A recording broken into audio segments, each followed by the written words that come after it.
Take Charge Parenting is brought to you by Children's Medical Center. Well, school lunches have come a long way, and there are many healthy and nutritious options for our kids these days. But there are still plenty of unhealthy options available, and Dr. Kara Gann, a registered dietitian with Children's Medical Center, joins us now with tips to help your kids make good food choices in the school cafeteria. Welcome. Hi, thank you. So tell us why it's so important for kids to make sure they're getting a very nutritious meal at school. Well, it's really important for kids to have the energy they need, the fuel for their brain to make it through the second half of the day at school so they can learn and focus and concentrate. And also lunchtime is one of the chances in their day to get all of the important nutrients that they need. So a healthy lunch is really one way to do that. And it's so important to help them to make sure they can focus during class and stuff of that nature, right? Exactly. If they don't have the energy, like you mentioned, they're not going to be attentive in class. And what are some tips to helping them make healthy choices at school? Because we send our daughter to school, she can get what she wants in the cafeteria, and I'm worried she's eating cheese puffs and hot dogs all day. Well, I think looking at the school menu with your child and looking at what they're serving on those days and having them choose the days that they want to buy their lunch, and maybe talking about choosing chocolate milk just once a week instead of every day, and encouraging them to eat the fruit and the vegetable that are put on the tray with their entree. And what age do you think they can really appreciate the difference between healthy and unhealthy food? Oh, I think they learn as early as 4 and 5 and 6 as we talk about food choices. And certainly by elementary school age, kids can tell you, for the most part, there was a study that looked at, is this healthy, which would you pick? And they could tell you the difference between an apple and a ding-dong. I like the ding-dongs. I mean, is it okay for them to have an occasional splurge at school? Of course. I think it's fine every once in a while to have those treat kind of foods. I encourage kids or remind them their bodies are made out of food. And so we want our bodies to be strong, and so we want to build our body with the important nutrients from healthy foods.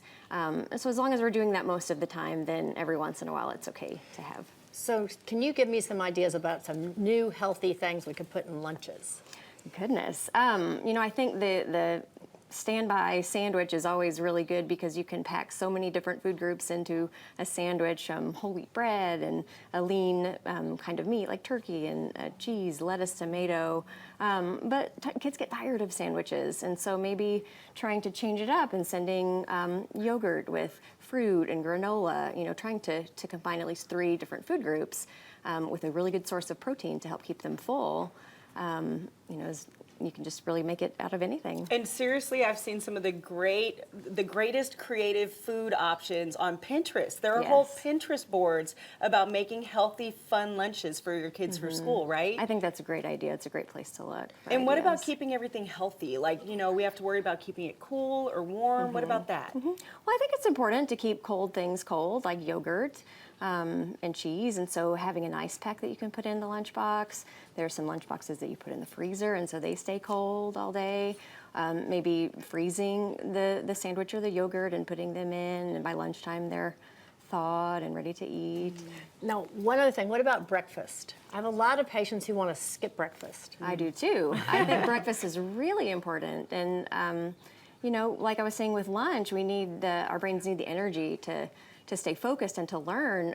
Well, at breakfast, that's the first chance of the day to wake up the body and wake up the brain. And our brain prefers energy from food that we've eaten pretty recently. And so it's going to be a long morning of distracted children if they're not eating breakfast. So that's really important. Do you think it's okay to ask your children what they're eating at school? I think it's important to ask kids what they're eating at school and how they're eating at school. If your child is coming home just starving after school, that may be a good sign that they're not eating very well while they're there.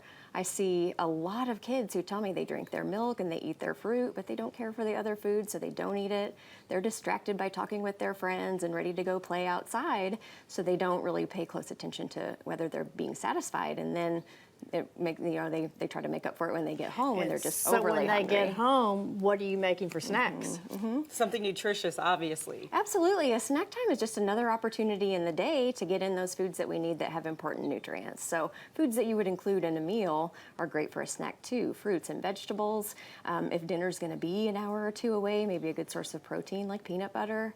An apple Well, with and peanut now I'm butter. encouraging back to the hydration. You know, fruits that have watermelon, cantaloupe, grapes full of water as well, which are healthy and get those That's kids great. hydrated. That's And great. yummy because they have that sugar content to them, and so the kids really like those. They'll actually Good eat sugar. those. Good sugar. Yeah. Good sugar, Good right? fiber. Good sugar. Well, thank you so much, Kara. We've been speaking to Kara Gann, registered dietitian with Children's Medical Center, for all these great tips. So whether you're sending your kids to school with a lunchbox or lunch money, make sure they have plenty of healthy options to get them through the school day. Great tips.